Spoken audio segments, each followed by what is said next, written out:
Three, we're live. Yep. Well, thank you everybody for being with us this morning. We're going to be hearing from the Franklin Grand Isle Watershed Alliance, Farmers Watershed Alliance. And before we start rolling, I'd like to have the committee introduce themselves, starting with our vice chair. I think Senator Pearson's got his mic shut off. Sorry, Chris Pearson from Chittenden. Nice to have you here. Yeah. Hi, I'm Anthony Colina, Washington County. Brian Collmore representing Rutland County. And Corey Parent representing Franklin County and Alberg. Yeah, and I'm Bobby Starr, and again, welcome. We already had a little chat with Larry and Scott, and welcome, Heather. We'll get started hearing how you folks have been working past season on your watershed issues and water quality, and any of the other stuff that you guys want to bring up and talk with us in regards to, we'd be glad to hear from you. So first on our agenda this morning is Scott Magnum, and he's chair of the board. So welcome, Scott.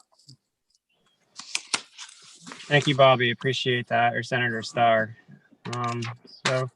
Bobby's okay. We're pretty informal.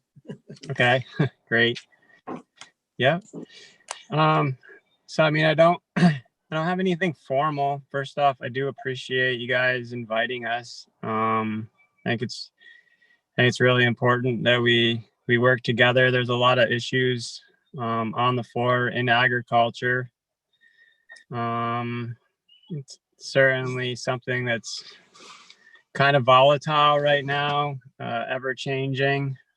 I think our mission is on the Farmers Watershed Alliance is really important to try and help communicate some issues in agriculture and specifically water quality. We certainly have a lot of information on the board that we can share. We try and lead some projects ourselves and try and help steer things in a good direction. So we just continue to do that work. We've certainly faced our own set of challenges this past year. It's been difficult to meet and get projects rolling, but we've certainly still been able to do that. And helping UVM Extension with some projects that they have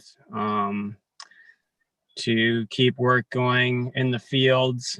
So we've been able to do that even through COVID. So I think the work's continued over the past year. It's been a little bit different, but we've seen some positive work on the water quality front transpire the last few months. So I think that's all good. There's certainly challenges we can talk about economically. There's some continued consolidation going. There's some issues with water quality, some concerns with pesticide management that I think is going to hit the floor. And there's the milk meeting coming up later this week with some price structure, I believe.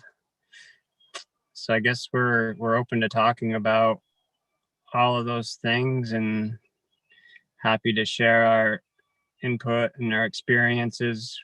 Definitely the people on the board that we have today have a lot of different life experiences on the farm. So I think we can offer quite a bit with the 4 people that are representing us today. Yeah. questions for Scott yet, or would you like, we'll go on and hear the other presenters and then come back to questions and answers and all that good stuff. Heather, we kind of picked you to go last to sum things up, or would you Yeah, rather no. go? I was just gonna say, I saw the agenda and I wouldn't mind just letting the farmers go first and have plenty of time to talk with you folks. You don't mean we're thinking the same way, do you? That's I don't know. That was Larry's suggestion. And so we'll have Larry go next.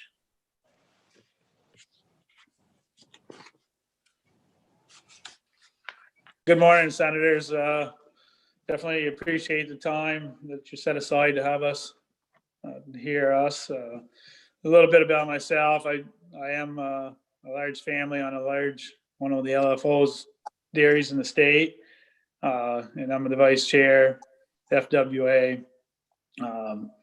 And we're basically here, to talk a little bit about, what FWA can do for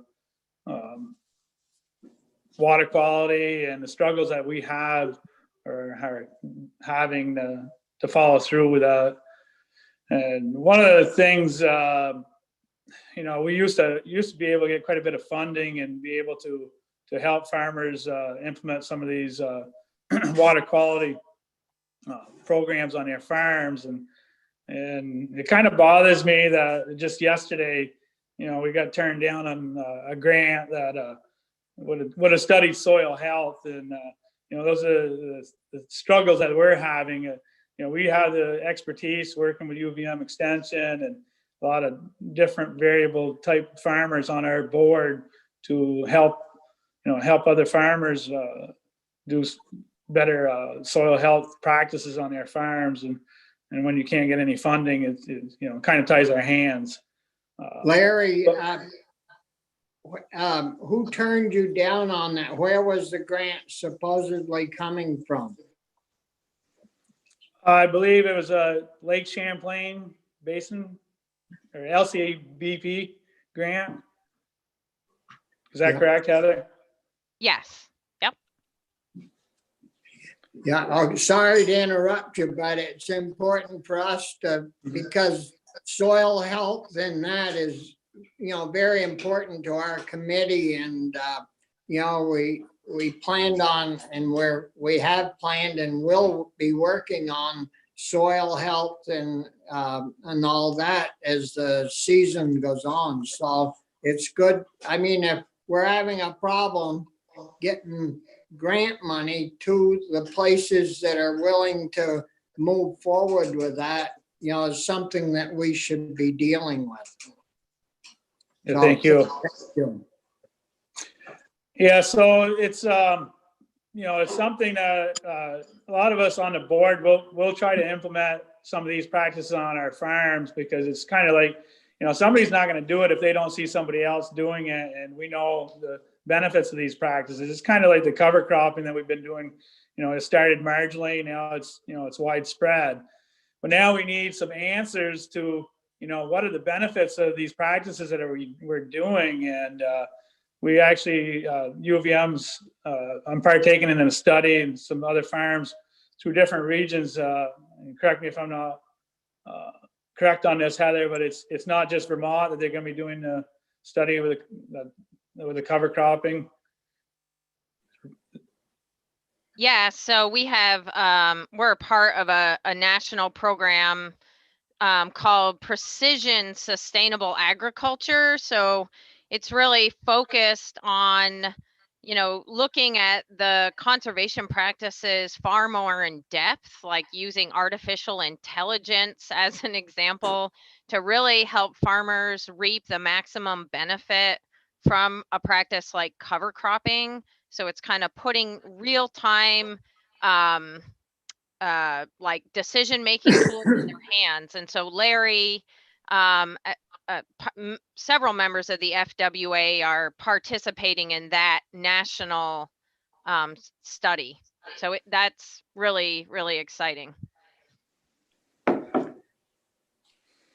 Yeah, so basically what that study is doing is we're taking, like, we've got a large field and we're doing a few sections where we do not plant the cover crop and the rest we do. So they're going to be testing that throughout the whole season and trying to find, see what the soil health, the benefits are. And one big question that we, myself as a farmer has, when you have the cover crop, and I do no-till practices, so I'll plant it in green and then we'll terminate the cover crop. I've always wondered that nitrogen has been uptook in that cover crop, and then when you die, it goes back. When and where does it come back to the plant? And can we, reduce maybe some nitrogen inputs because of that? So there's always, for every practice we do, there's probably 100 questions that need to be answered. And so we need to be doing these sort of studies, and that's, we're looking, with being turned down with this other grant, it limits how quickly we can do these studies. Another study they're just starting to do is a tile study. And that one, maybe later on, Heather can talk about that one a little bit, because that's the call that I was on, and I couldn't see the graph, so it was just what I heard, and that study's being doing down on a farm down in St. Albans.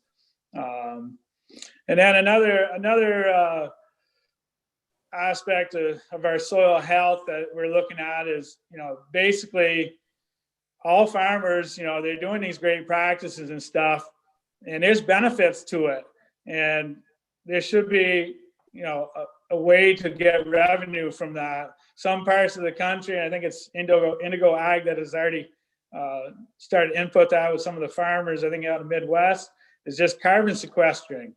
And, the farmers, they're doing these practices, and now they're getting it measured, and it's benefiting the environment. And there should be a revenue stream attached to that.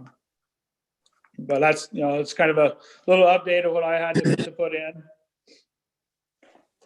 But without results from a study to show that they're actually doing positive things for our soils and in our environment, it's pretty hard to figure out any kind of a reward program for proceeding with them. So I can understand, the importance of having the money to figure out whether they're actually working, how well they're working, and how much they're reducing pollution to the environment. I think, Chris, did you have a question?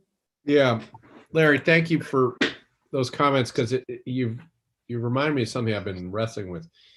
The practices sort of have an inherent value, even economically, right? In enriching soils, and at least from what I've understood, the regenerative nature of it helps crops and et cetera. But I've always agreed that we need to make it easy and enticing, maybe for farmers to get started, because it's hard to take on new practices. So when you say that, and a lot of us, and myself included, have been trying to figure out how we would pay farmers for this practice and for taking these steps.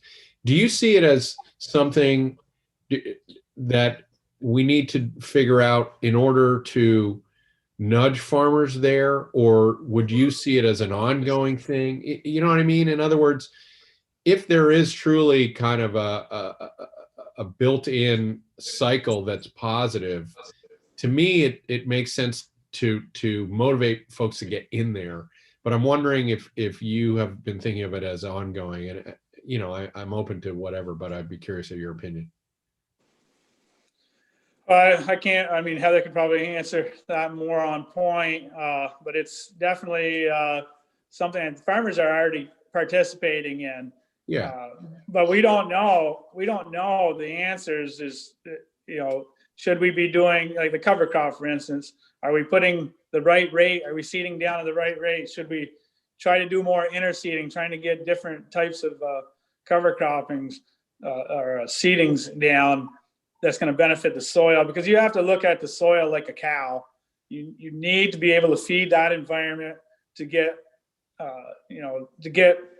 nature to do its proper balance or get that production out of the soil and make it healthy and hold the waters intact. The holding capacities is huge benefits, but we don't have numbers, and so we need to do more of these studies, and it's similar to like the tile study that is about to start, but it's not going to be done in 1 year either. That's a frustrating thing. So every year that we don't begin some of these sort of projects, it's hard to get the information to do a better job out there, so to speak. Yeah. Well, let me, Mr. Chair, if I could just try again, because I'm not asking my question very well, but You got to start asking your question, just plain question. well, No, I didn't. Go forgive for my Tuesday morning muddled brain, but here's where I'm coming from. We need these practices to happen on the farm for all sorts of reasons.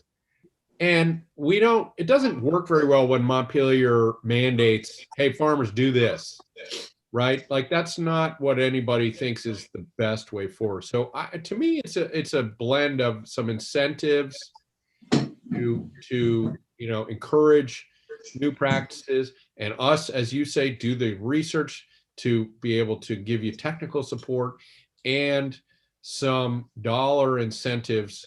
But as we pitch these ideas to legislators, to colleagues, one of the questions is, well, is this a program that we're going to have to fund forever?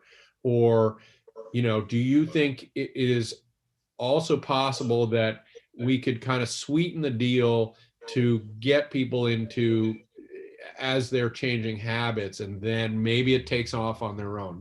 Is that, I'm just wondering if we see, you mentioned financial assistance for farmers, and I'm trying to figure out if I need to be thinking of as for a forever thing or just as a transition. I'm talking about the financial assistance. I'm talking about like the UVM programs and stuff, not specifically for a farm.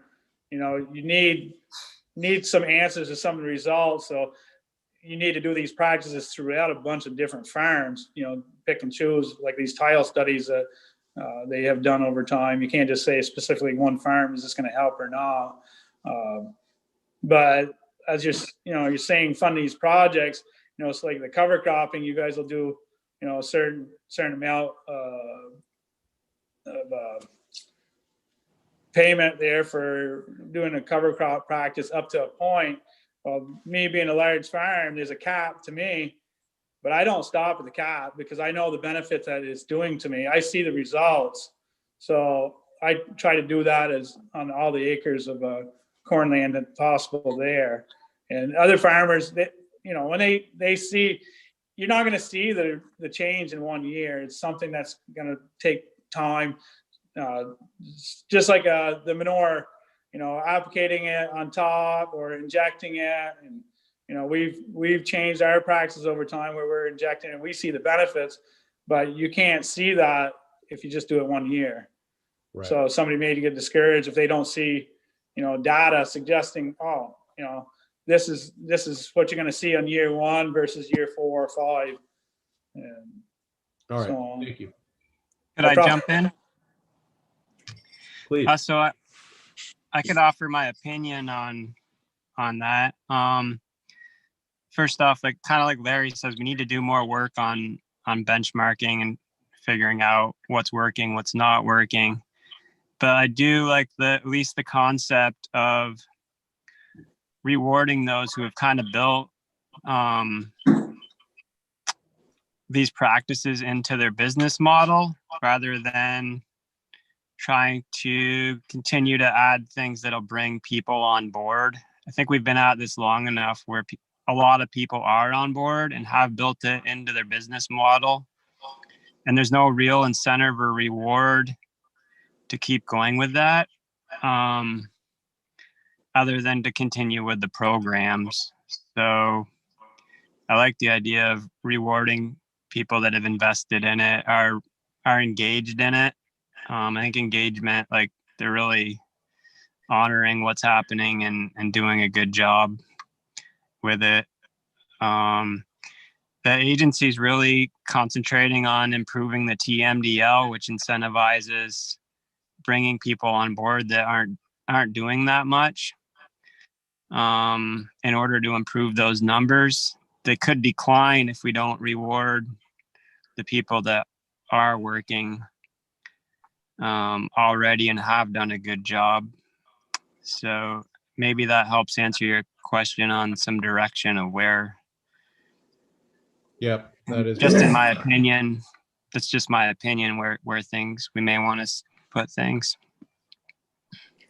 Well, certainly, if we had a way of measuring the results of a particular practice and what those results, if they were working in a very positive way, you could move some of that money toward rewarding farmers for all their hard work and what they've had to pay out and sacrifice to get there.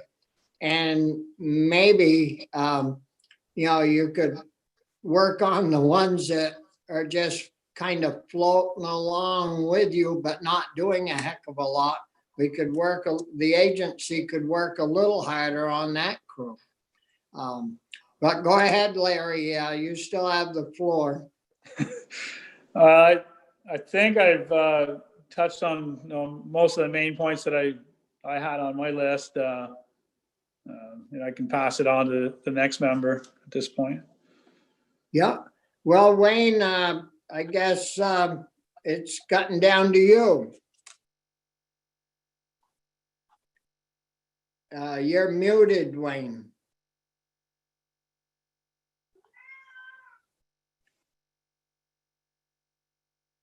You're still muted. Oh, there Am I you on go. it? Okay. Yeah. I'm coming from a different angle. I'm 69 years old and looking for retirement. In May, we had to sell our cows, not because we wanted to, because we financially we couldn't stay afloat. We started a beef business here 2 years ago, and we're working with that, and plus a greenhouse that we put up.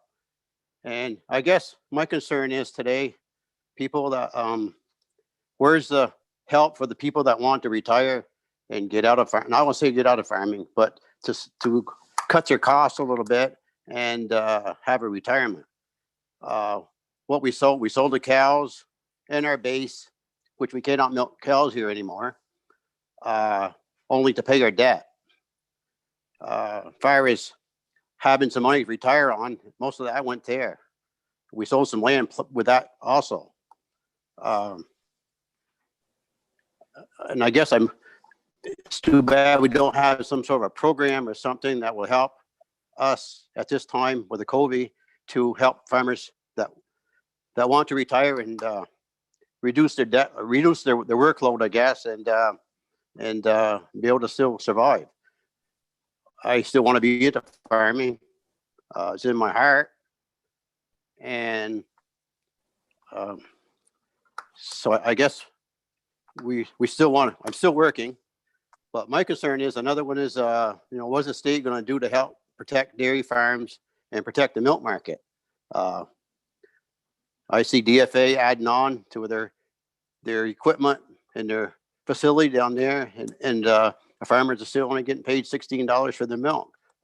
And somebody's making a profit off the farmers that it's not coming back to them, and that's got to stop somehow.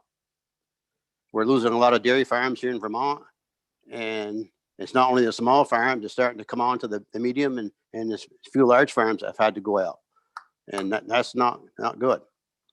And another thing here on our farm, we've done a lot of things for water quality, and we live, our farms right on Rock River here in Franklin, and we're not seeing a whole lot of difference in the water quality as far as what goes into the comes out of the river. We've done a lot of practices, minimum till, no till, cover crop, strip cropping. And like I said, how much more can we do? I mean, I agree with Larry. How much more can we do for these practices and not really making a difference in the water? Is there something else that we should be doing, or is there something else that we're not testing these programs for, that we can see what's going on?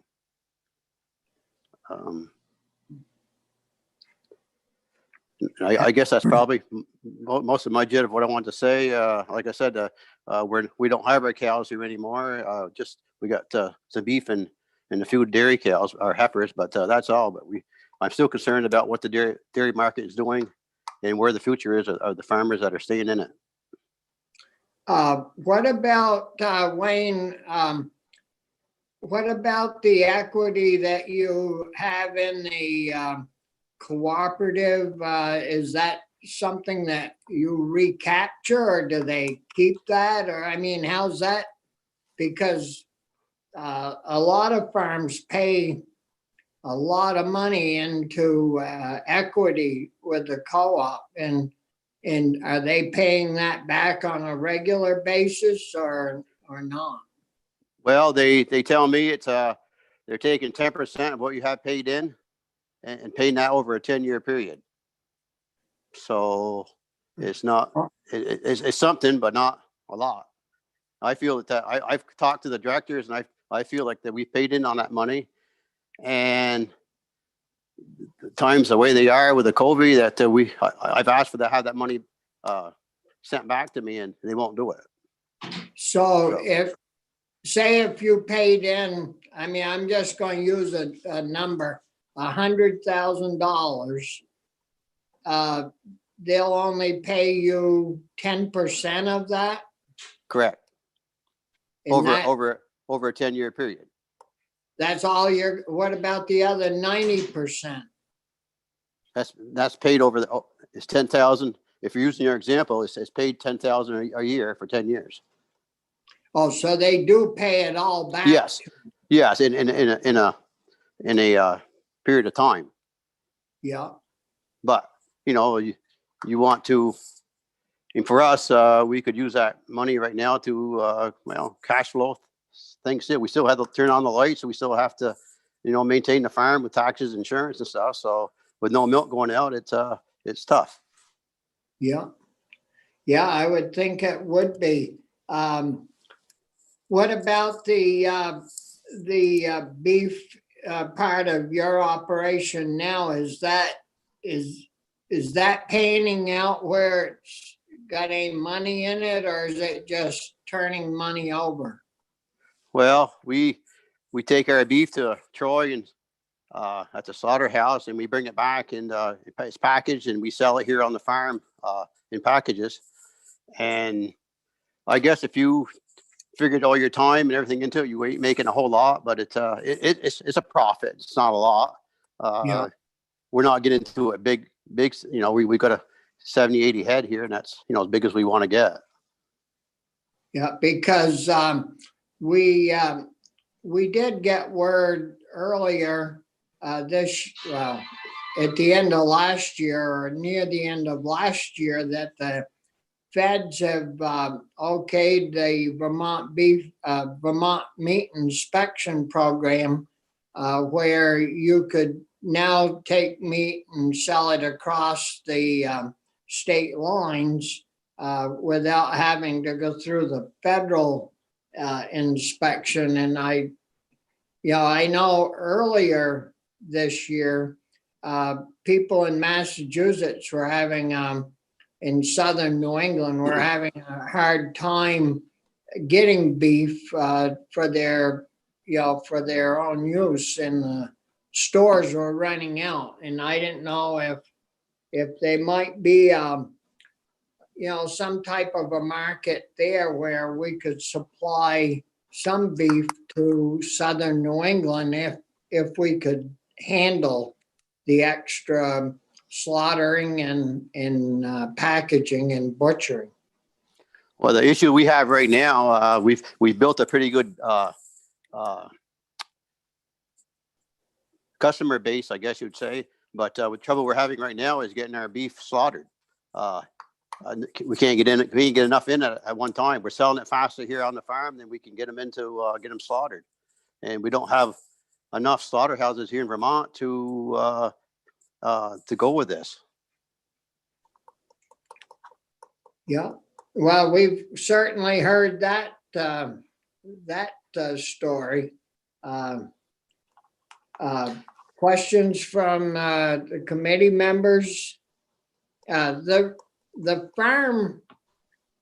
farmer retirement system,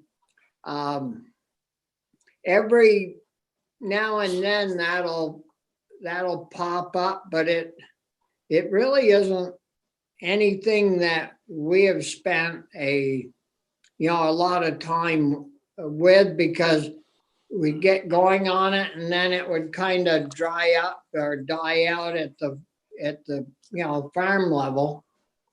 So we haven't really spent a lot of time at that, and I don't know if you read the papers, watch the news, but years ago the legislature set up a retirement system for our school teachers, and we pump millions of dollars into that, and they do too. And we got a notice a week ago or two, I guess it was, that we're 600 million behind on having that funded at where it should be. And so it would be an awful rough time to try to set up some type of a system like that. I don't know if the other members want to jump in on this, but Chris sits on the finance committee, and I sit on the appropriations committee, and Anthony and Brian are on the government operations committee that looks over all some of the retirement systems, and it's pretty rough sledding right now for something like that to happen, I think. I've always been told that as we farmed up through the years, we've been here for 40 some odd years, that your retirement is when you sell your farm or sell off your part of your farm, your equipment or your cows or whatever. And like I said, we had to do ours and just pay our debt that we had before that. So far as having some money or as a retirement, I feel like I gotta still work, so it's not that I'm crying in my soup. I'm just saying that for other farmers that want to get out because of this, they could have some sort of a future that they could sit back and say, well, we can still maintain and stay home. Yeah, it's not an easy issue. I think Senator Collmore, did you have your hand up? I did, Mr. Chair, and thank you. I didn't realize we were going to be talking about this particular issue today, but we do have the State Treasurer, Beth Pierce, coming in on Thursday to present her report to the Government Operations Committee. Senator Polina and I I guess this is our fourth term on that committee together. And she's going to present at least one option, I think, for this. The real issue here is that way back in the 90s, we were not funding both the teacher and the state worker program adequately. And we are experts in the legislature at kicking the can down the road. We really know how to do that pretty well. And we continue to do that all the way through the 90s and into the 2000s. So you're correct, Mr. Chair. We're faced now with a situation where just the interest is going to strangle us at some point because it's exponentially increasing every year. We're not funding it to the extent that we need to. So, of course, the teachers and their union and the state workers are going to not feel it fair to change the rules in the middle of the game. And I understand that. We've made certain promises in terms of pensions to these folks, and the treasurer is going to suggest that we change that to some degree. So I think it is important that we also talk about, as Wayne's talking about, when a farmer's reached the end for him or her on his land, what happens? Is there someone that takes it over? Is it, from the family? Is it sold? Is it turned into something else? And those are exactly the sorts of things that this committee, I think, needs to really focus on. And we're right in the middle of a huge situation too with the pandemic, which makes it even harder. But justified, because I'm always interested. I mean, most of the work that we've heard about in the last 4 or 5 years here, and probably much longer, is focused on phosphorus reduction and the ability of farmers to take part in that, and they have taken part of that. But I'm curious also, we've got neighbors to the west and neighbors to the north. One of them is, of course, a different country, and the other is our neighbor to the west. Are things changing with respect to the way they're working with you guys and trying to, I mean, it really doesn't do any good if we do our best on this side of the lake and get all our stuff taken care of, and they're still doing sort of bad things to the land over on the other side or even up north. How are things with the other folks? We don't really hear a whole lot, to be honest. I mean, we used to work quite closely with many of the Canadian water quality folks, and some interaction with New York, but honestly, our conservation, as you mentioned, Senator, we've raced so far ahead of everyone around us. We're definitely setting the example. And it is disheartening. I live in Alberg, so I'm right, close to New York, and I can drive to Plattsburgh to get groceries and pass by, probably 1,000 acres of corn and not see a single cover crop. So And it goes right to the lake too. yeah, right on the lake. Yeah. Like not even just the road, as a buffer. And they still are allowed to spread manure in the winter too. I mean, there's a lot of restrictions, of course, but by far Vermont has the most strict water quality standards and regulations.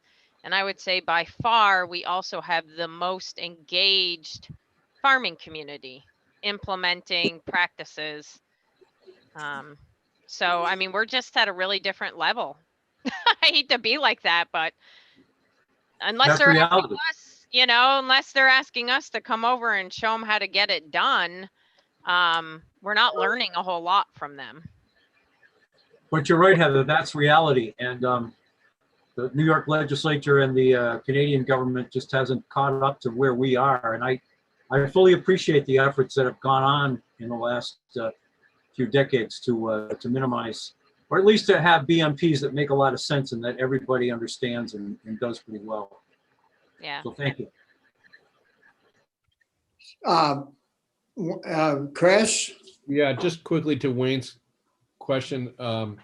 We have invested in VHCB that does work with farms to transition, and some of that can be retirement planning. So I don't know if you've been able to take advantage of that. And for the last many years, we've also been pushing the treasurer to help all sorts of small businesses that are left out of the pension structure to create what's called the Green Mountain, Green Mountain Secure Retirement Plan.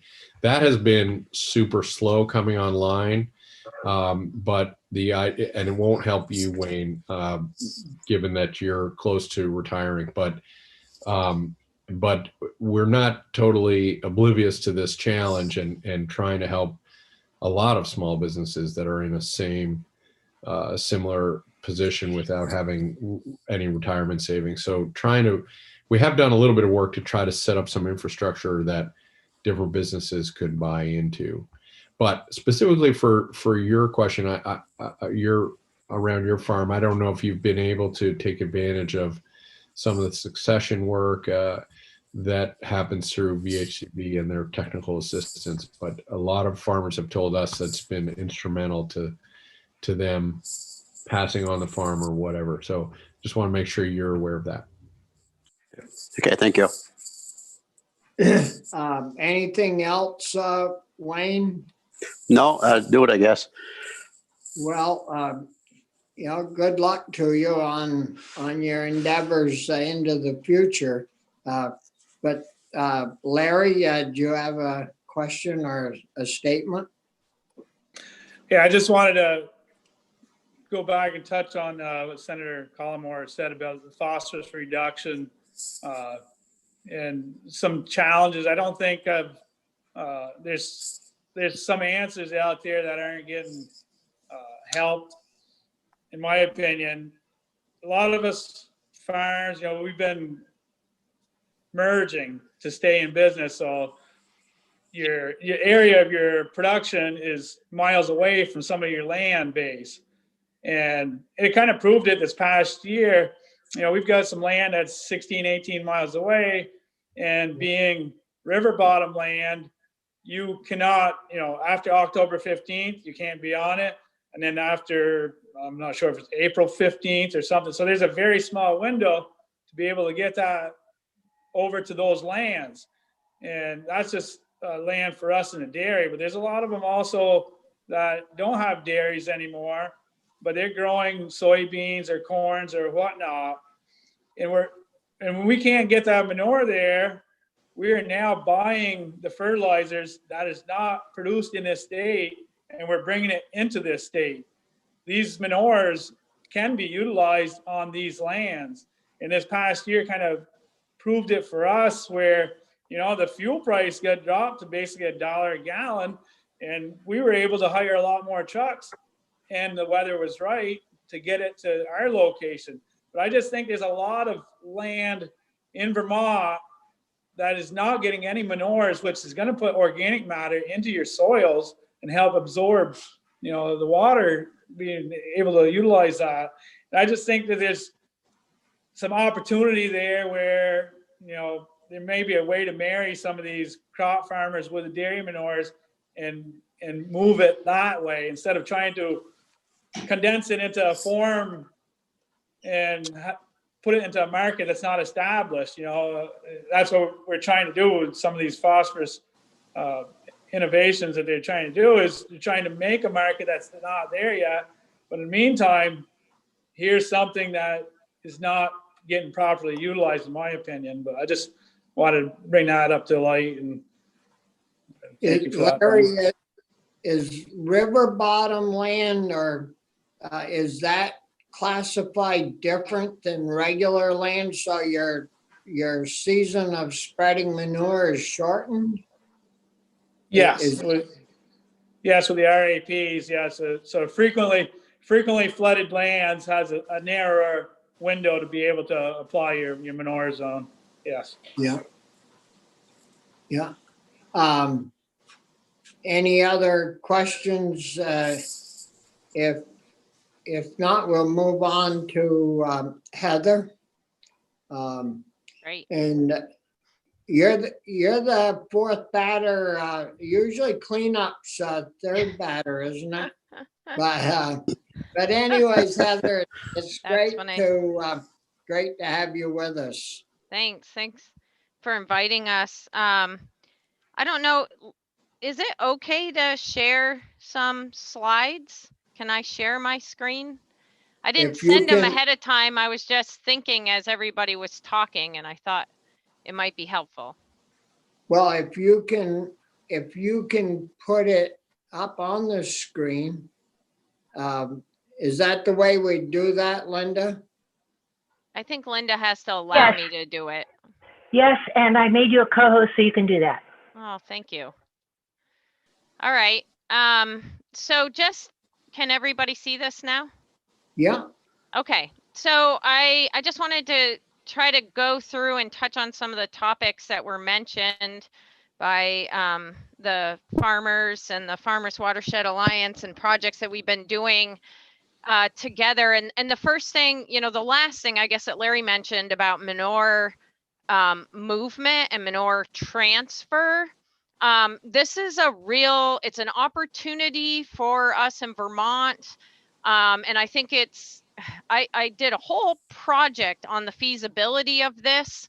I handed the report in to the Vermont Agency of Agriculture. They, you know, worked with UVM Extension to identify the opportunities.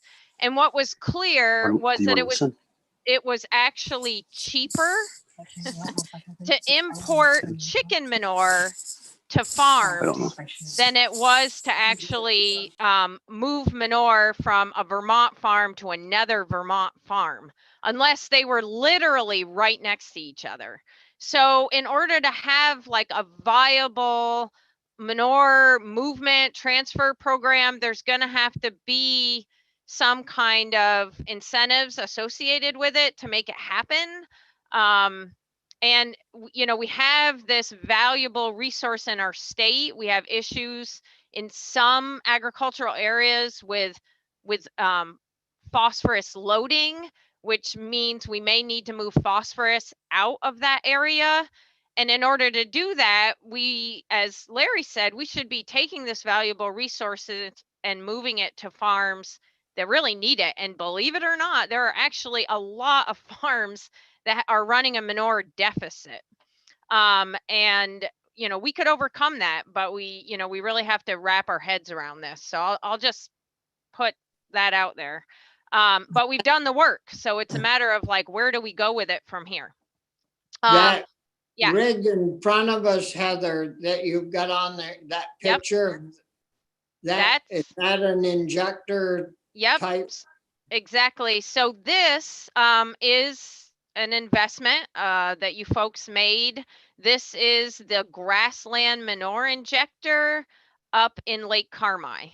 So we can all remember that moment where there was a lot of conversation around Lake Carmi, and there still is. And one of the efforts that we thought should be done was to inject manure into the grassland, because of all the acres up in Carmi, most of it's grass. There's about 200 acres of corn and well over 1,000 acres of grass.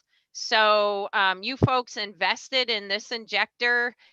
We got it up and running this summer. We covered about 575 acres, which, you know, we wanted to do more, but getting all this going during COVID was already a nearly impossible task. And just to be able to get this much work done was incredible. The collaboration among the farmers, so on and so forth. So what we're really trying to do is, you know, nail down what the actual costs are for running this machine, because it is above what it costs, you know, a farmer to broadcast manure. So really trying to figure out how much it's going to cost us to run this so we keep it going.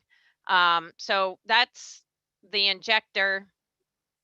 I don't know if we have time for this video, but because it's magically running, I guess we'll let you watch it. Yeah. And, you know, Jim Dewing and Jeff Sanders. Jim is a farmer up in Lake Carmi, and Jeff works with me at Extension. I mean, really, they were the two that made all of this happen throughout the season, as well as the farmers themselves. And so you can see the manure being injected.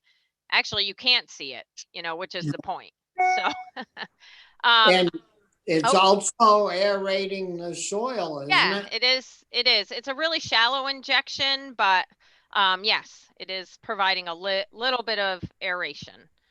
So the other project we're working with the FWA on is actually a pretty huge undertaking, where we're looking at something called whole farm nutrient management, which is probably something you haven't heard maybe in the past, but this is actually looking at our normal nutrient management in the fields, combined with understanding whole farm nutrient balances, what's going on the farm and off the farm, combined with precision feed management. So, you know, this is sort of taking all the tools that we have and combining them together to see if we can make some further gains in reducing phosphorus loading onto farms. And, you know, it would be great to come back and just talk about this because there's a lot of really interesting and exciting results here that we don't have time to get into. Again, it's a real opportunity, you know, just some numbers we've calculated in the past couple of weeks are showing that on some farms, taking this approach could easily save a farmer $80,000 to $100,000 a year. Now, don't go spread that number around, and I know I'm being recorded, but there's some real opportunities here, huge. And you know, I'd like to talk to you more about that at some point. Discovery Acres was what Larry was alluding to. So this is a project that myself and the FWA has been trying to get off the ground for about 6 years. And I think this is the frustrating piece where the people on the ground can clearly see what needs to happen, what needs to be studied to make significant progress, but it feels like no one listens. But 6 years later, and I don't want to say no one listens, you know, sometimes it's about, you know, investing the money. I don't know what, there's lots of reasons, but about 6 years later, I'm so thrilled to say that Vermont Agency of Agriculture invested in this project. And just, I mean, this is huge. This will be the only project like this in the entire country that has ever been conducted to the best of our knowledge. So that's how unique this is.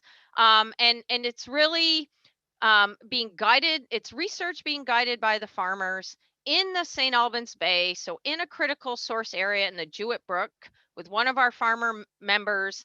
And the goal is to get rigorous scientific data that farmers need to know, as well as you folks, to make effective policy. So what is this Discovery Acres? We have a field here where we have installed 4 watersheds. So here says potential 4th watershed. This will be another watershed. So this is a watershed here and here on the other side that do not have any tile installed. And then here, these 2 in the middle both have tile installed at 25-foot spacing to a 40-inch depth.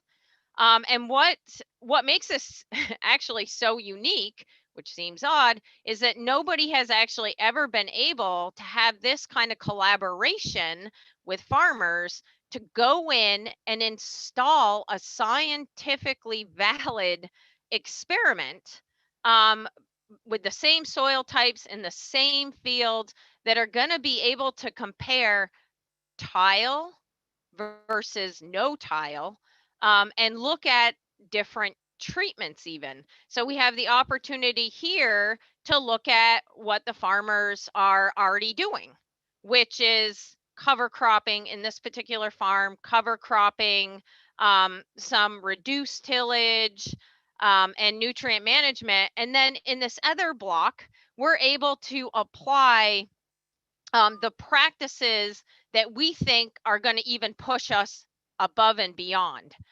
And compare those to what people are doing now. Again, looking at tile versus no tile, measuring surface runoff. That's what these little ports are here, and runoff or water coming out of the tiles.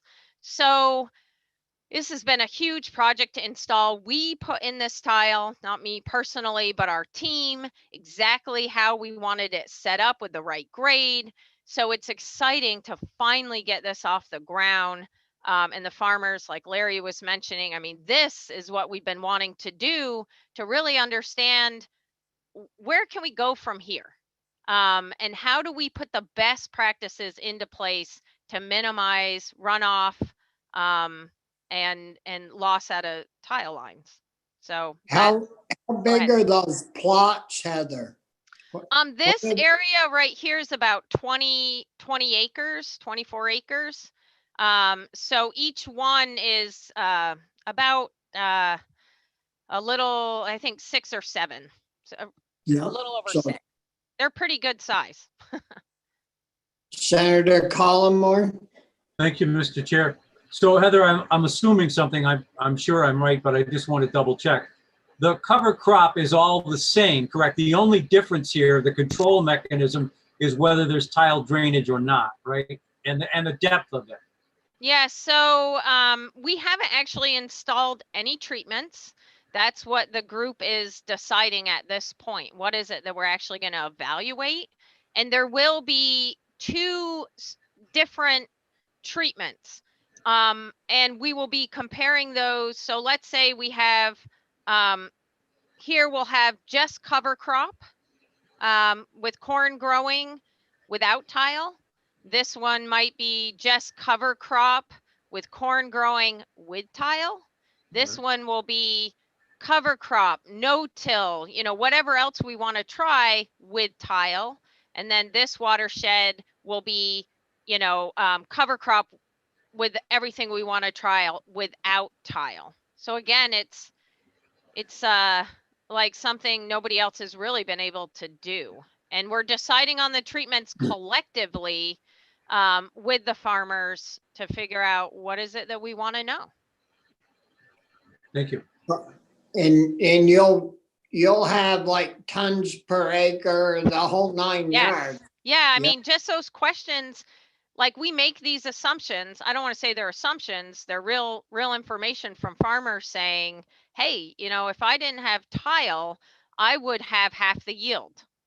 Well, this is going to show us what that tile is really doing for the crop, for the soil health, for water quality, and we'll be collecting the economics and et cetera with it as well. So, you will be invited out to this site at some point. It's on a really heavy clay soil. It's got phosphorus levels, soil test levels that are in the optimum range. So we're not, starting on a field with low phosphorus. It's realistic of what's happening down in St. Albans Bay. Yeah. Okay, I know I'm not sure how pressed we are for time, but Yeah, we have plenty of time, Heather. okay. Because there's just some exciting things here that you folks should know. So this is a big conservation innovation grant that UVM and with partnership with the Farmers Watershed Alliance received the fall of 2019. And the goal of this, again, because here in Vermont, Larry said this, farmers have already adopted cover crops. We know there's still more work to do. There's still farmers that aren't, but the farmers that they have a lot of questions. They're racing beyond just getting them in the ground as far as what they want to know. So one of the things that we're trying to figure out is, should we be changing the way that we grow corn to grow better cover crops? Like, who would have ever thought we would be at that point where we're saying, let's cut down the corn populations, let's change our herbicides, let's plant at different times with different row spacings so that we can get better cover crops. That's amazing to me, but that's where we're actually at. And so this project involves 30 farms, many of them that are members of the FWA. And again, this was a huge lift during a pandemic to get all these farmers, on board and ready to trial out these modified practices. And so again, we're lowering the, I don't want to say the toxicity level of the herbicide, but in order to interseed a cover crop like you see here, you can't have a lot of herbicide residual.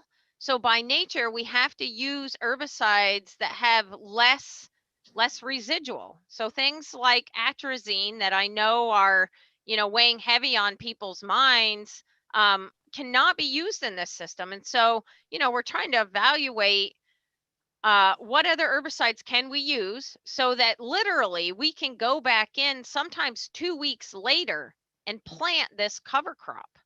That is 2 weeks after you plant the corn or it comes up? Yeah, well, so we are testing different timings, but it's anywhere from 2 to 6 weeks.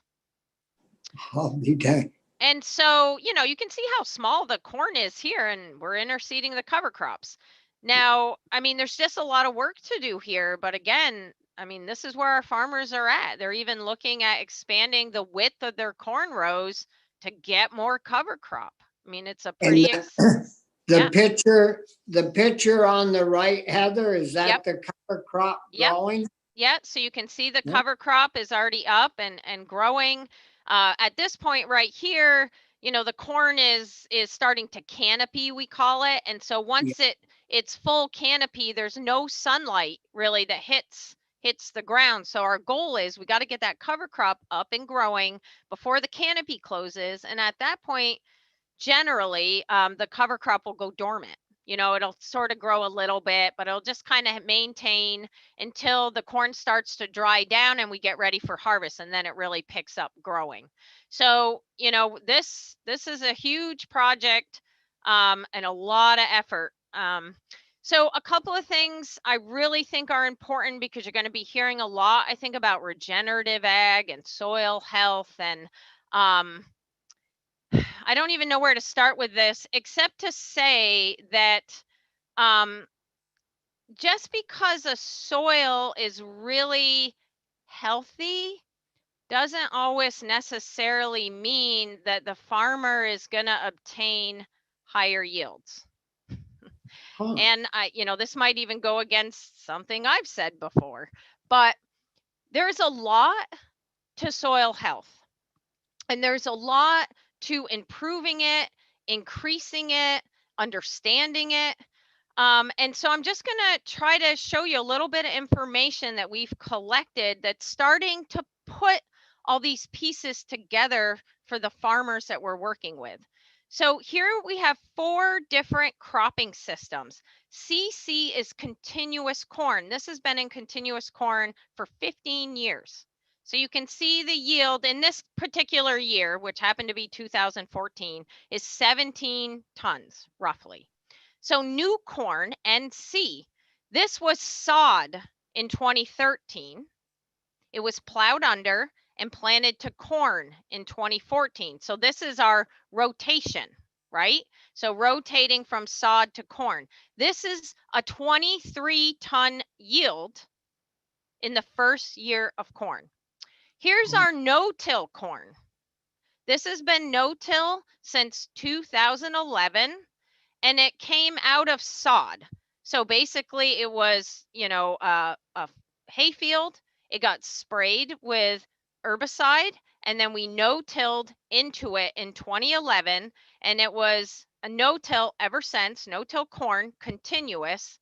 And this is 2014. So you can see our yield here is not any better, not really any worse than the continuous corn. And then here you can see continuous corn, again, for the same amount of time, 15 years, with a winter cover crop. That's the only difference. 20 tons of corn silage. So you gained 3 ton per acre corn. Yes. With a cover crop. In continuous corn for 15 years with a cover crop. Okay. So I want to get to the kind of some of the gory details, but the point being here that no-till, even when it's kind of longer term no-till alone, okay, so this is just continuous no-till corn silage, is not really gaining us anything in the yield department. And how many years was that in this measurement taken of 16.54? Yeah, it was in no-till for 4 years. coming out of sod. So, Yeah. and I'll show you the data stays the same over many years, okay? So I think what's really exciting to us is that simply using a winter rye cover crop can make a really significant impact on people's yields. Yeah. And I know people have observed that, not just me in my research, but the farmers too. So here's over more time, okay? And so this is perennial forage. This is like a hayfield. So here's the no-till corn, this blue line. And you can see sometimes it's equal to continuous corn and sometimes it's lower. And this is, again, it's been in no-till since 2011. And, you know, the yields just, they're not very good. And No. again, I just want to reiterate a point here. This is continuous no-till silage. There's no manure in this system and there's no cover crop. All right. So then this green line up here is that corn in rotation, right? So in the first year rotation, it yielded 22 tons. In the second year out of sod, it also yielded higher than any of the other treatments. By the third year out of sod, you can see the yields start to align with continuous corn. Yep. Right? So again, this is why we try to get this in to our farmers as well as you folks. Rotations are really important, but a 3-year rotation is kind of the maximum yield benefit that you see coming out of sod. After that, the yields really sort of transition more to those of continuous corn or corn with a, you know, this cover crop, okay? So the corn with a cover crop, you can see it, you know, it hovers slightly above most of the other treatments most of the time. So Heather, what happens to the soils in the Yep. meantime? All right. When all this is Yep. going on? So here we go. All right. So over from 2005 to 2017, we see a 2-ton yield increase for corn silage. Okay, across all those years, and this study's still going on, and it's no different. This year, we saw a 1-ton increase over continuous corn. So that cover crop is working some kind of magic in that soil, like beyond what the no-till is doing to improve crop yields. Here's one measurement of soil health, which is soil respiration. So this is microbes breathing. And you can see that the no-till corn, okay, has higher respiration at first, okay? So again, remember, this is out of sod, so it has high soil quality. Here's the perennial forage, high soil quality. Here's the green bars, the new corn, just came out of sod, okay? Now, this no-till soil health begins to decline over time, okay, as far as soil respiration goes, because it's only growing corn. There's nothing else happening there. It's not being tilled, but you can see the biology itself is not very active. It's more active than just continuous corn, but really nothing else. And here, this yellow bar is with the winter cover crop. And it's always higher than continuous corn. And I'm thinking, I'm not sure, but this is part of the reason that we're seeing that increased yield. Okay. Now, organic matter, it goes perennial forage having the highest, corn rotated, you know, out of sod, second highest, no-till, third highest, continuous corn, winter cover crop, no difference. Okay. Active carbon, which is just another, it's a measurement of food available to the microbes. Same thing here. Same thing here. Okay. For some reason, that cover crop is not really impacting most of our soil health measurements. Here's aggregate stability, like the physical health, but it's improving yields by a lot, by more than no-till. But you can see the So no-till. you're getting Yeah, you're getting 2 ton per acre more in product and not really affecting the soil health much, right? not on paper, right?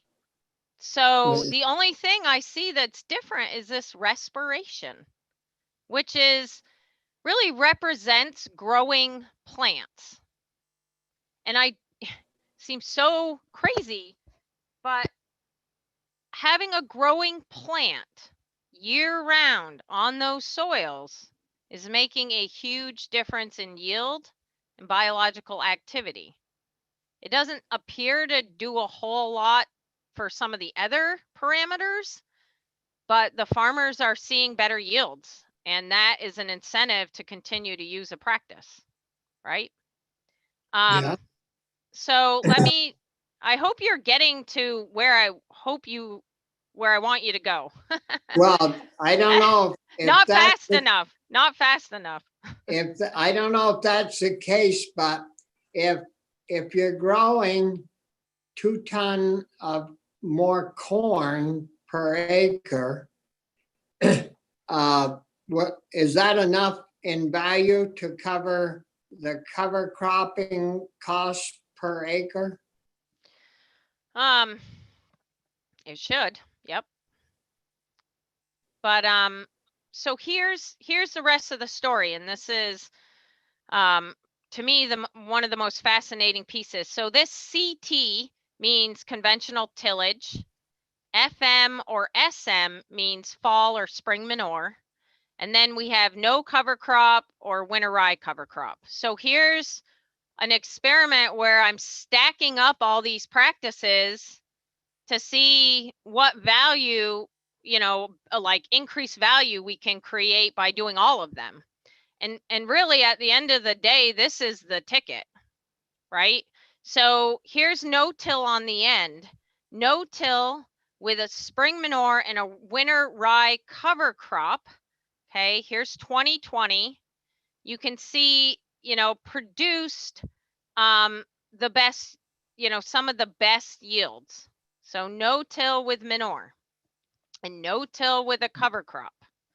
And no-till in general, when you add manure and cover crops into the mix or just manure, has better yields than what I was showing you before.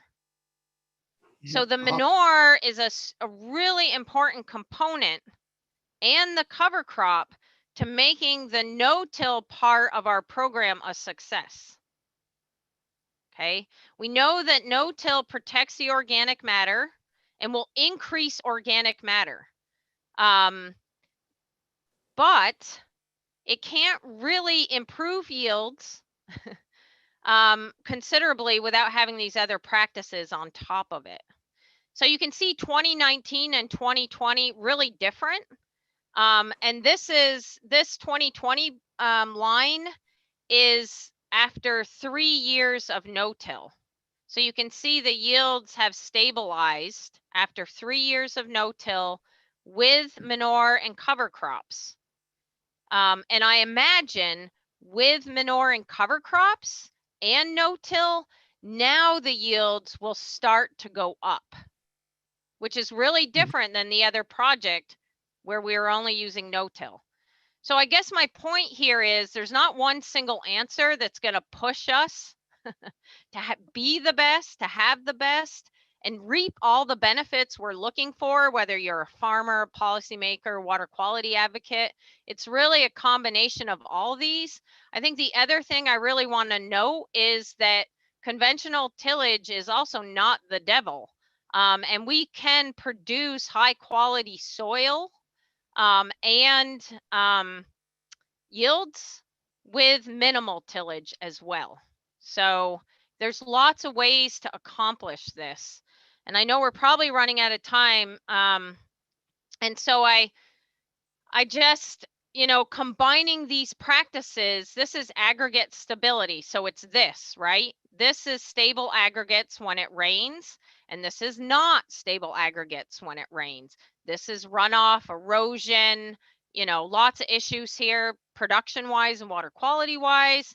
Here, not so much. This is what we're striving for. And so you can see with no-till, manure, and cover crop, the aggregate stability starts to increase. So combining the practices are really important. Okay. And you can see here, conventional till with a winter rye cover crop is better for aggregate stability than no till without a cover crop. Yep. Right. So we have to be focused on stacking the practices where it makes sense. We also have to realize there's more than one way to accomplish where we want to go. There's no set way. We need to recognize that the perennial forage in a rotation with corn can help maintain soil quality, and in the corn years, we can even improve soil quality in a rotation. So, I mean, these concepts that we've been talking about are they're really critical to our success, but not alone. They have to be used together. So I just want to end on this. There's a lot of talk about soil health, regenerative ag. We need to do better. And so one of the things we started to do this year with the FWA is to measure soil health. This is 60 fields in Franklin County on conventional dairy farms in corn. And you can see that the average score for these cornfields was 79.6%. A score of 80 is considered very healthy soil. So you can see where these fields are falling. You can see control versus trial. This was part of our cover crop study.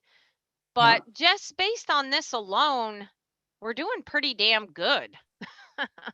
I mean, and I couldn't think of any other fields that would represent like corn in Vermont than these, And so this is exciting to me. I know we can do better, but when we have fields pushing 90% and some even almost 100, these are our conventional cornfields, folks. And when I say conventional, I mean conventional now is cover cropping, is no-till, are rotations. So do you know, Heather, why it looks like you've got one at 90 up there and one that's even up higher? Yeah. Why those two particular fields are so much, quite a little bit higher? A little bit higher. Yeah, I haven't dug into every single data point, but some of these fields are coming out of rotation. Some of them are in long-term no-till. But I mean, to me, the point here was, how can we be making assumptions that the health of the soil in Vermont is poor or needs to be much better without knowing where we're starting from? Well, and and so this is part of it. And so the project that Larry said was not funded, what we want to try to accomplish this summer, and we thought this would be a start to it, is to document the state of soil health in the state of Vermont. It's not a hard thing to do. Will it take money? Yes. But why are we not investing in understanding where we're starting from? But instead, we're starting from a point of it needs to be better. And certainly there are improvements that can be made, but before we know where we're at, how can we just forge ahead? And so, that's really our goal, was our goal with the FWA, was to basically go out and benchmark a couple hundred fields and just kind of really get a solid, especially after we saw this data saying these are just cornfields, you know, like like some people are just dying over these fields thinking they're like the worst soils in the world. And we're doing a good job. So I think this isn't it's not a huge lift really. And so we were pretty disappointed it didn't get funded. But I think this should be a real priority for us, especially with so much conversation around this. Lastly, just to hit home where we could go with this, here's a couple of data sets of Vermont soil. This is our average organic matter levels, 2 different data sets. They match up pretty well. This is NRCS 5.6%, UVM Soil Lab 5.3%. This is the national average. So we are well above that. The thing I've been thinking about a lot is how much carbon dioxide could we sequester, more carbon dioxide could we sequester, especially in some of our cornfields. You saw in my other slide where, about 3% organic matter. I know, so here's just a quick fact. If we increase organic matter by 0.4%, we can sequester an equivalent of 985,000 metric tons of CO2. Can we do this? Well, if you think back to the data I showed you, clearly it's possible because, our continuous cornfield to our field in rotation has a difference of 1% organic matter. So, at least on some fields, and with added practices or combinations of practices, I think we can easily achieve this on a set, certainly number of acres. And if we look at our inventory and if our footprint's 840,000 metric tons, I feel like we can achieve that, but we can't do it if we don't know where we're starting from. So, again, this sort of plea to think about that. All right, I took up a lot of your time. Sorry, but thanks. Well, no, I mean, what you presented is critical for us to be able to make policy decisions to move forward with. And, I mean, we get everybody in our, in our committee, and most of them don't have data like this to present. And it's very important, I think, to us as the committee, one of the committees dealing with this, to see these studies come out in over quite a period of time. We also, of course, are going to have to work with natural resources, and I don't know if they would invite you in, but it's too bad they couldn't hear, this presentation, because we work with them, and it's always a hard sell. But God, it's pretty hard to buck facts and figures in a study that's gone on for this length of time. Yeah, I mean, like I said, it's all new to us too. Like putting all these pieces together literally happened a couple months ago, just really starting to connect the dots. But what's been really clear is it's going to be really hard for us to track progress, gain market share, if we're talking about ecosystem services and things like that, without having a baseline. And why wouldn't we be the first state in the nation to clearly set forth the state of soil health here and say, yeah, we know what we're dealing with. We know this is where we want to make some improvements, but overall, look at us. I think we have a lot to be proud of here, and it's unfortunately not shown widely. Well, I mean, this is the first time we've been able to see it, so I'd pat you on the back if I could, but can't reach you, Heather. Yeah, Um, well, and the uh, farmers too, like they haven't seen this yet either. So oh, sorry, Larry Scott, Wayne. I Because it think is Senator that new. Brian, Senator Collmore has a question or statement. I do. Thank you, Mr. Chair. And nice presentation, Heather. And you don't worry about taking up our time. That's what we're here for. That's what we're supposed Yeah. to do. Yeah, So I know we're kind of concentrating, and I know Scott wants to weigh in too, on the northwest part of the state. And all of our guests are from that area. But one of the slides you had showed that you wanted to get sort of a baseline reading about soil health across the whole state. Yep. And I know on the eastern side, nitrogen sort of takes center stage instead of the phosphorus issue. So how different are we going to show, the soil from one county to another?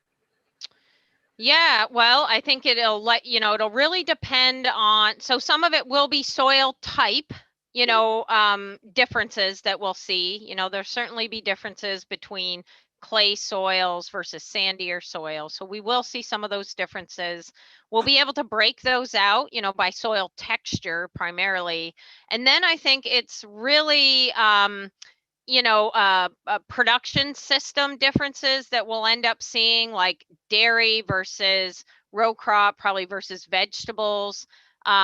Just based on past work that I've done, dairy farms actually end up having really good soil health compared to other types of production systems, simply because there's manure added to those farms. So I think it'll be more those kinds of differences than specific counties of the state. But my goal is to cover our whole state, a representation of our whole state. We could do all the farms, but that would be a large investment. That'd be a big grant, yeah. Yeah.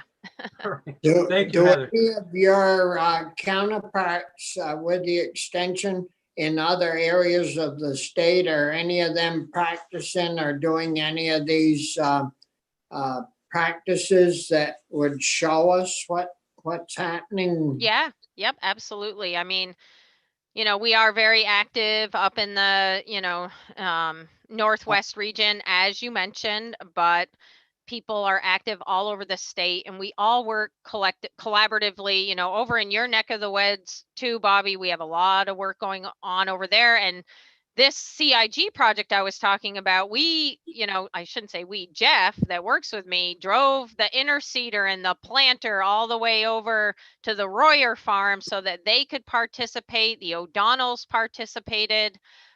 So, we're trying to cover a lot of ground. Yeah. Scott, you had your hand up? Yeah, a couple things have come up just through discussion in my head. One thing, I have a book I'm reading on regenerative agriculture and trying to figure out myself what that is. And it's a Midwestern-based book. And for quite a while, I've been attending like the National No-Till Conference in the Midwest. And we hear a lot of people that say this is what the Midwest is doing, and we integrate those practices. So anyway, this book really talks about integrating animals in with a crop rotation, which is what we've done in the Northeast for seemingly forever. So it actually isn't surprising to see some of the numbers that are popping up with soil health. And it's very interesting that we've been chasing Midwestern practices, and now all of a sudden they're kind of adopting some of what we've done forever and saying that's healthy. So it's pretty cool to see some data that kind of backs up that we've kind of been doing a lot of things right. And it's great to see that data. So I think it's well supported, or it's wise to support that type of work. Another thing I just wanted to pop in, I work in precision ag. We did some work on the grassland injector. We work with a lot of farmers.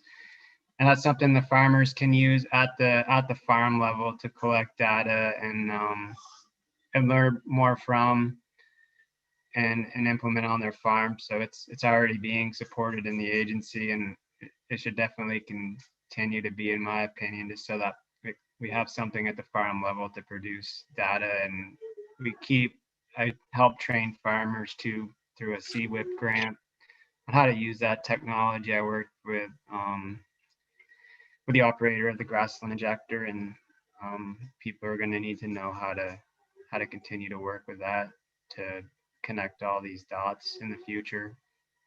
Yeah, Chris? Thank you. My question was for Heather. We heard from the Ag Agency last week, I think, that payment for ecosystem services, which is, nibbles around what we're talking about, soil health, obviously, is a priority, and they want to continue supporting that work. Are you aware of any soil? I mean, I totally agree with you.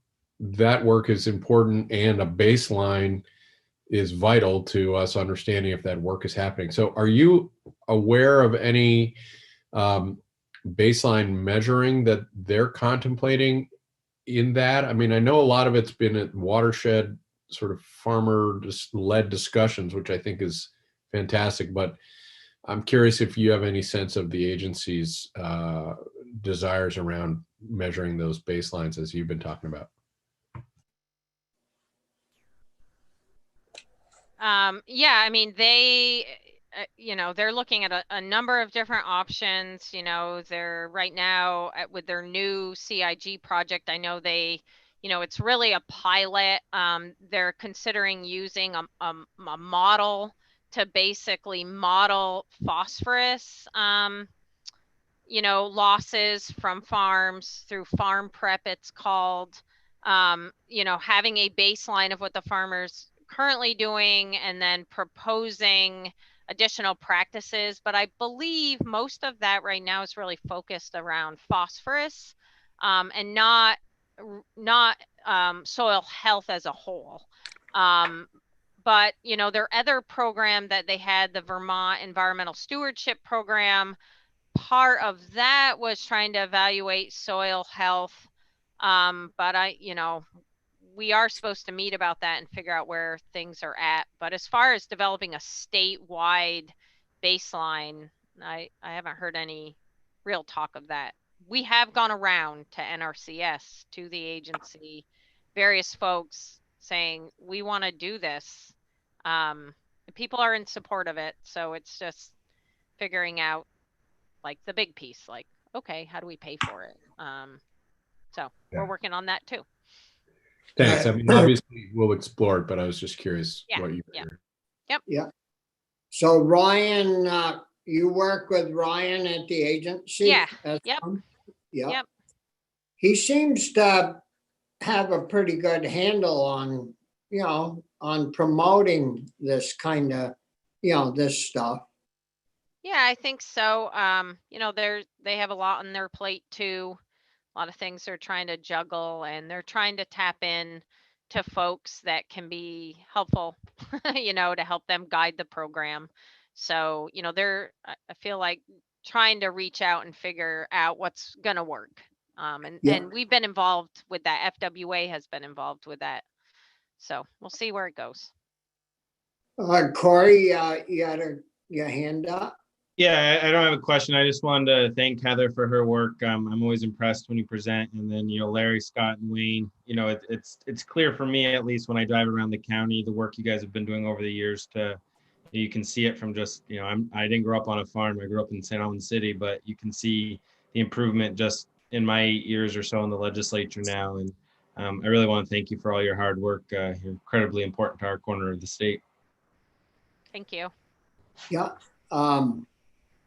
So we need to have a visit with the Champlain Valley Basin outfit about handing out grants. Yeah. Did they, I mean, they get tons of money. Did they give you any reason or why they didn't think your grant proposal was good? Not yet. We did ask some of, I'm not sure, but it may not have been the right fit for the call, that came out. They did encourage us to apply for their other grant program, And we are going to do that. I mean, we're going to do this. And when I get my mind set on something, I follow it through. So we'll figure out a way to do it. It would be nice, to have that, the support. Even at that level, because the farmers up in our area, I mean, they just see the value of, and the power of that knowledge, like how are we doing? And, how can we do better? But then this whole conversation around ecosystem services, it just gives us more information. We're able to measure percent carbon, and you add that to bulk density, and we can really measure how much carbon is being stored on these farms right now. So we're going to do it. Does Giro, do they do any cover cropping over No. at their place? No, and they don't do any cover cropping over. You ought to go over and chat with them. Yeah, they also have farms in Vermont. If they could gain 2 tons per acre. I know. Well, they have farms. If they could gain 2 tons per acre, go ahead, Heather. Oh, I was just going to say they have farms in Vermont, and they don't cover crop there either. I'll be darned. You would think. Do they own a few in Alberg, Heather? 'Cause I've seen them go through. Well, they own one place. Yeah, they own Guy Pilardi's old farm. Yep. Yeah. Yeah, you would think if they could gain a couple of tons per acre on their cropping and build better soils, that they would jump on that. But the old saying is you can lead the horse to water, but you can't make the horse drink. That's true. And I was going to say, I don't know if you folks have ever dealt with the grant writer at VHCB, but we do have, we even put more money in last year, so there's probably two there, if not more, that are supposed to work with projects for small communities. And they'll, if you have a project going, you apply to them, and then they look for grant monies all over heck and feed it back. And the first and second and third year, I think that one grant writer in those 3 years brought in something like over $4 million for small communities. So, that might be an option for you folks to give them a call and see if there's anything there that might be able to help you. Yeah, thank you. It's a good suggestion. Are there other questions from the committee members? Well, everybody looks pretty good. I think so. We'll wrap it up. And does Linda have a copy of that program that you showed us, Heather? No, but I can send it to her. It was kind of off the cuff there. I threw it together while people were talking, so I didn't send it to her, but I can. Yep. Well, I think it would be helpful for the committee when we get into the soil health discussion. And, maybe we would have get one over to Natural Resources Committee. I don't know, maybe Bray would read that, but I would think they would be interested in your findings as well. Yeah. Anything from the committee, anything else? No, I think we're going to see both Scott and Larry on Thursday, Mr. Chair, with the other topic we're going to be taking up. Yeah, they're invited to participate. Scott, do you have I see your Yeah. hand. I was wondering if everyone on the committee got the invite to our annual meeting on Wednesday. We did a joint annual meeting between the watershed groups. Yes, I have that, and I haven't figured out whether I can be there or not. I'll tell you, it's a crazy time. A lot of nights we don't get done Zooming until 5, 6, 7 o'clock. But yes, I've got that right here on the table. Hopefully, I'll be able to make it, and of course, any of the other members. So if there isn't anything else, we used up 2 hours of your time, and I think it was well worth it. You folks have got had an excellent overall presentation, and if we as we move forward, if you run across something that we can be helpful with, feel free to contact us anytime. And thanks for all the hard work you're doing on behalf of our soil health and our farmers. It'll spread across the state, that's for sure. So with that, thanks again, and we'll see some of you Thursday. And Heather, you're always welcome if you think it's worthy of your time. Yeah, well, I read over the policy or the report, and I certainly have I've seen it. Yeah, I wouldn't mind listening for sure. Yeah, So maybe very I'll good. ask Linda. Okay, thanks everyone.